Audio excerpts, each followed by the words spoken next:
Friends, நம்ம favourite சீரியலில் அடுத்து என்ன சுவாரஸ்யமாக நடக்குதுன்னு பார்க்குறீங்க. மல்லி இருந்துக்கிட்டு வீட்டை விட்டு வெளியே போகிறதுக்கு தயாராகிட்டாங்க. ஏன்னா அவங்க தான் டைவர்ஸ் பேப்பரில் கையெழுத்து போட்டாங்கல்ல. அதனால் இனிமேல் எந்த பிரச்சனையும் இல்லை, நம்ம உண்டு நம்ம வேலை உண்டு, நம்ம வேலையை பார்த்துட்டு போயிடுவோம் அப்படின்னு சொல்லிட்டு அவங்க பாட்டுக்கு போகிறாங்க. ஆனால் அவங்க ஒரு நிமிஷம் கூட மல்லி அப்படின்ற ஒரு இது வந்து யார், அவங்க எதுக்காக இந்த வீட்டுக்கு வந்தாங்க, யார் கூட இருக்காங்க அப்படின்னு ஒரு நிமிஷம் கூட அவங்க யோசிச்சு பார்க்கல. அவங்கள பற்றின யோசனையே அவங்களுக்கு இல்லை, அதுதான் உண்மை. அப்படிப்பட்ட நிலைமைக்கு ஆளாக்கி விட்டா இந்த ராஜேஸ்வரி.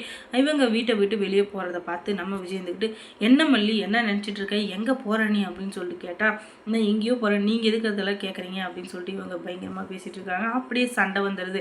நான் எதுவும் கேட்கக்கூடாதா, ஓஹோ என்கிட்ட பணங்காசு எதுவும் இல்லை, அதனால தான் நீ இப்படியெல்லாம் பேசிகிட்டு இருக்கியா, பணங்காசு இருந்த வரையும் என்னை வந்து கண்ணுக்குள்ளே கண்ணாக பார்த்துக்கிற மாதிரி ஓவரா சீனை போட்டேன், ஆனால் இப்போ பார்த்தியா உன்னோட சுயரூபத்தை காட்டிட்டேன் அப்படின்னு.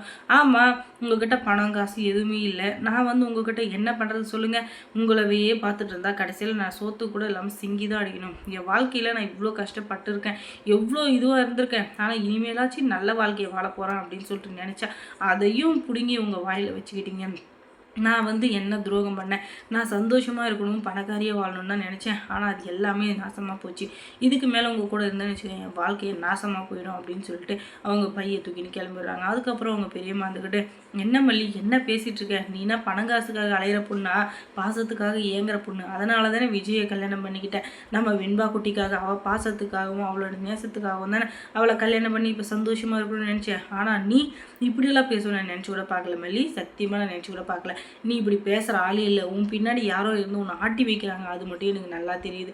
அதனால் நான் என்ன சொல்கிறேன்னா, இந்த வீட்டை விட்டு போகிறேன் அப்படின்றத விட்டு தயவு செஞ்சு உள்ளாவா அப்படின்னு சொன்னதும், என்னை தயவு செஞ்சு யாரும் கட்டாயப்படுத்தாதீங்க, நான் வந்து ஒரு முடிவு எடுத்துட்டுனா அதுலேருந்து நானே வெளியே வர மாட்டேன், அதனால் என்னை விட்டுருங்க அப்படின்னு சொல்லிட்டு இவ அவள் பாட்டி கிளம்பிடுறான். அதுக்கப்புறம் மறுநாள் கோர்ட்லேருந்து கால் பண்ணி, உங்களுக்கு இன்றைக்கி இயரிங்னு சொல்கிறாங்க. என்ன இயரிங் எனக்கு ஒன்றுமே புரியல, என்னடா இது அப்படின்னு சொல்லிட்டு கோர்ட்டில் போய் பார்த்தா அங்கே வந்து ராஜேஸ்வரி நின்றுக்கிறா, நிஷா நின்றுக்கிறா, ரஞ்சிதா நின்றுக்கிறா, அதுக்கப்புறம் அந்த கேள்ட்டு நாய் கதிரியசன் நின்றுக்கிறா. என்னடா இது நமக்கு ஆகாதுங்கள் இங்கே வந்து நின்றுக்குதுங்க, என்னவா இருக்கும் அப்படின்னு சொல்லிட்டு பார்த்தா அதுக்கு பக்கத்துலேயே மல்லி நின்றுக்கிறாங்க. உடப்பாவே மல்லி நீயா அப்படின்னு சொல்லிட்டு அவருக்கு நெஞ்சு வலியே வந்துச்சு. மல்லி வந்து அங்கே நின்றுக்கிறதா உங்களுக்கு நெஞ்சு வலியா, உள்ளே போய் பாருங்க விஜய், உங்களுக்கு ஹார்ட் அட்டாக்கே வந்துட போகுது, அந்த அளவுக்கு மல்லி ஒரு வேலையை பார்த்து வச்சிருக்கா அப்படின்னு சொல்லிட்டு நம்ம சொன்னால் அவருக்கு என்ன தெரிய போகுது, எல்லாம் அவர் உள்ளே போய் பார்த்துக்குவார். அதுக்கப்புறம் கோர்ட்டில் வந்து மல்லி மல்லி மல்லின்னு சொல்லிட்டு கூப்பிட்றாங்க. மல்லி போய் குற்றவாளி குண்டில் நின்று அவங்கள வந்து விசாரிக்கிறாங்க. உங்களுக்கு இந்த டைவர்ஸில் விருப்பமா அப்படின்னா, ஆமாம் மேடம் விருப்பம் தான் அப்படின்னா, கவுன்சிலிங்லாம் போனீங்களா, அங்கே எல்லாமே பேசினாங்களான்னா எல்லாமே பேசினாங்க, ஆனாலும் எங்களுக்குள்ளே செட் ஆகாது, எங்களை பிரித்து விட்ருங்க அப்படின்னு சொல்லிட்டு அவங்க கீழே இறங்கிறாங்க. அதுக்கப்புறம் விஜய் விஜய் விஜய்ன்னு சொல்லிட்டு 3 வாட்டி கூப்பிட்றாங்க. விஜய் உள்ளே போகிறாரு. உங்களுக்கு இதில் விருப்பமா அப்படின்னு கேட்குறாங்க. நீங்கள் என்ன கேட்குறீங்கன்னு எனக்கு புரியல அப்படின்னா, என்னங்க இங்கே வந்து காமெடி பண்ணிக்கிறீங்களா, டைவர்ஸ் அப்ளை பண்ணிவிட்டு கடைசியில் வந்து இங்கே எனக்கு என்ன தெரியல அப்படின்னு சொல்லிட்டு சொன்னேன், என்ன பார்த்தா உங்களுக்கு எப்படி தெரியுது அப்படின்னு சொல்லிட்டு அவங்க திட்ட, டைவர்ஸா யாருக்கு அப்படின்னு கேட்டால், ஐயோ என்னை தயவு செஞ்சு மறுபடியும் டென்ஷன் பண்ணாதீங்க, நீங்கள் தானே நாங்கள் டைவர்ஸ் அப்ளை பண்ணீங்க அப்படின்னு, நான் பண்ணலையே அப்படின்னு சொல்லிட்டு திமுறா பேசுங்கிறாரு. ஐயோ எனக்கு மண்டே வெடிச்சிடும் போல், வக்கீல் சார் என்ன தான் நினச்சிட்டு இருக்கீங்க, என்ன தான் பண்ணுறீங்க அப்படின்னு சொல்லிட்டு கேட்டால், நிஜமாக எனக்கு எதுவுமே தெரியாது அப்படின்னு சொல்லிட்டு அவரும் தலையை கீழே போட்டுறாரு. அதுக்கப்புறம் என்ன எல்லா உண்மையும் நம்ம மல்லி மூலிமா தெரிய வருது. நான் வந்து உங்களுக்கு டைவர்ஸ் பேப்பர் அனுப்பிச்சேன், நீங்கள் அதுக்கு எந்த ரிப்ளையும் பண்ணலை, உங்களுக்கு வந்து சேர்ந்துச்சானு தெரியல, அதை பற்றி எனக்கு கவலை இல்லை, நான் வந்து டைவர்ஸ் பண்ணியாச்சு, இதுக்கு மேலே உங்களுக்கும் எங்களுக்கு எந்த சம்மந்தமும் இல்லை அப்படின்னு சொல்லிட்டு சொல்ல அவருக்கு கண்ணில் பொலி தண்ணியே வந்துடுது. ஏன்னா இதுக்காக தான் நேற்று இப்படியெல்லாம் பண்ணிட்டு இருந்தாலும் அப்படின்ற அளவுக்கு அவருக்கு யோசனை எங்கெங்கேயோ போய் எங்கெங்கேயோ வருது. அவனோட பாவிகளாம் என் வாழ்க்கையை முடிச்சு விட்டீங்களாடா, இது எல்லாத்துக்கும் பின்னாடி கண்டிப்பாக இந்த ராஜேஸ்வரி இருக்குவான்னு பார்த்தா அவள் பின்னாடியே நின்றுக்கிறாங்க.